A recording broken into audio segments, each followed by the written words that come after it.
Recapitulando tudo o que já foi estudado, nosso espírito, bom ou mal, faz com o nosso corpo e mente o que vê nossa alma operar pela razão, dos dados dos sentidos do corpo. A alma opera percepções da visão, do cheiro, do gosto, do tato e audição. Quando recebemos os dados vindos de fora do corpo, os recebemos como os animais. É a nossa capacidade de produzir linguagem e símbolos que nos difere deles. O problema, portanto, está na percepção dos dados vindos dos sentidos e como a alma vai operar. Se damos mais valor aos sentidos do que à razão, e à razão divina, parecemos-nos com os animais de instintos mais baixos, e muitas vezes o nosso comportamento se assemelha ao deles.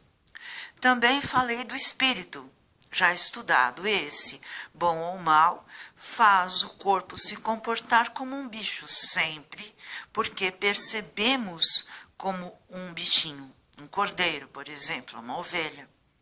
Mas os animais podem ser bons ou maus, de acordo com suas características fundamentais. Por isso, pela razão dada por Deus, podemos subjugar, através da linguagem e dos símbolos, os bichos mais cruéis.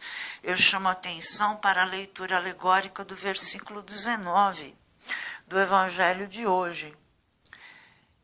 Eu vos dei o poder de pisar em cima de cobras e escorpiões e sobre toda a força do inimigo, e nada vos poderá fazer mal.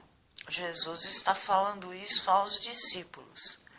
A alma, sempre em conexão celeste, tem sua própria perspectiva do céu em afastar Satanás. Satanás é o espírito movendo a razão mais baixa, por isso ele é nosso inimigo. Leamos alegórica e factualmente os versículos 18 e 20 do Evangelho de hoje. Jesus respondeu: Eu vi Satanás cair do céu como um relâmpago. Contudo, não vos alegreis porque os espíritos vos obedecem. Antes, ficai alegres porque vossos nomes estão escritos no céu. Então, a partir do momento que você tem a perspectiva do céu, segundo a conexão com Jesus Cristo e sua sabedoria, você retira do espírito o poder de mover a alma e o corpo segundo os instintos carnais, que é uma má recepção da alma e que nos faz nos comportar como animais peçonhentos, por exemplo. É claro que a razão humana piedosa, isto é, conectada a Deus, se percebe indefesa, pois os sentidos receptores do corpo atuam em todo o tempo, muito mais tempo do que o período dedicado à oração. É por isso que somos como pequeninos, porque percebemos que diante dos apelos constantes do diabo, ligado aos instintos da carne, recolhemos nossa alma para nos refugiar em Deus, e isso é se reconhecer pequenino e necessitar do conhecimento. Eu chamo a atenção para os versículos 34, para o versículo 34 do Salmo de Resposta, 33 e 34. Humildes, vede isto e alegrai-vos, o vosso coração reviverá, se procurardes o Senhor continuamente. Pois nosso Deus atende à prece dos seus pobres e não despreza o clamor de seus cativos. Que céus e terra, aqui céus e terra, numa leitura alegórica, é o nosso entendimento e a nossa alma, porque nós somos um mundo. Que céus e terra glorifiquem o Senhor com o mar e todo ser que neles vive. O mar é a parte turbulenta e cheia de sal do conhecimento humano, e todo ser que neles vive é aquele que consegue transitar por essa turbulência do conhecimento cujo sal é a palavra de Deus. Vejamos agora o que diz o Evangelho nos versículos 21 e 22.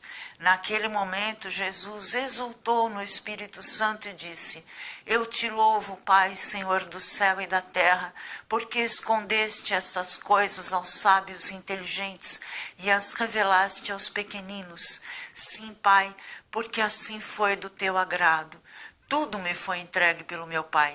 Ninguém conhece quem é o Filho a não ser o Pai, e ninguém conhece quem é o Pai a não ser o Filho e aquele a quem o Filho o quiser revelar. Se não temos a obediência a Cristo, isto significa que não buscamos conhecê-lo. E conhecê-lo é amá-lo, e amá-lo é obedecê-lo. Daí os instintos vitais se fortalecem se nós não nos conectamos, e a alma se escraviza fácil ao espírito maligno. É claro que então nasce o escravismo, que não é senão o sofrimento da alma aprisionada aos vícios do corpo pelo espírito. Deus permite esse escravismo para que, depois de ter se arrependido, a alma não volte às velhas correntes dos maus espíritos.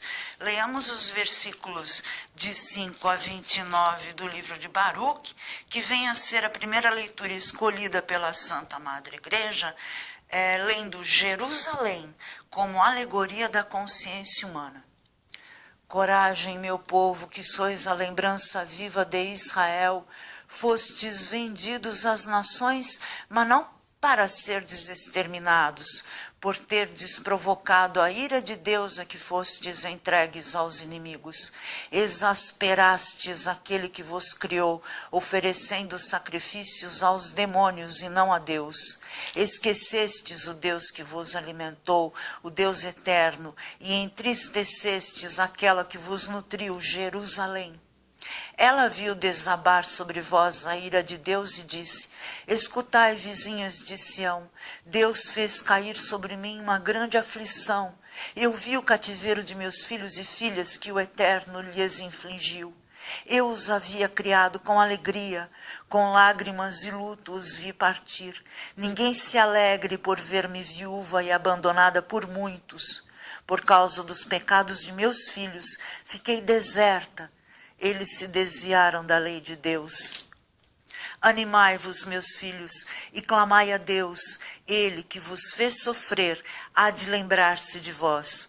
Como por livre vontade vos desviastes de Deus, agora voltando, buscai-o com zelo 10 vezes maior.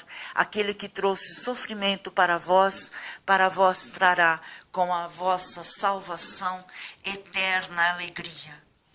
Então, se tivermos consciência de nossos erros mais simples e não tentamos nos justificar que é um sinal maligno da presença do orgulho, será pelo arrependimento que a nossa alma se refugiará em Deus, alcançando o seu perdão. E assim ele reconstruirá os conteúdos da nossa consciência, que é a alegoria das cidades, e viveremos bem melhor construindo um sistema mais justo para nós e como indivíduos de uma nação. Prestemos atenção aos versículos 36 e 37 do Salmo de Resposta. Sim, Deus virá e salvará Jerusalém, reconstruindo as cidades de Judá, onde os pobres morarão sendo seus donos. A descendência de seus servos há de herdá-las, e os que amam o santo nome do Senhor, dentro delas fixarão sua morada. Na véspera de sua paixão, Jesus tomou o pão e disse: Este é o meu corpo. Do mesmo modo, ao fim da ceia, tomou o cálice com o vinho e disse: Este é o meu sangue.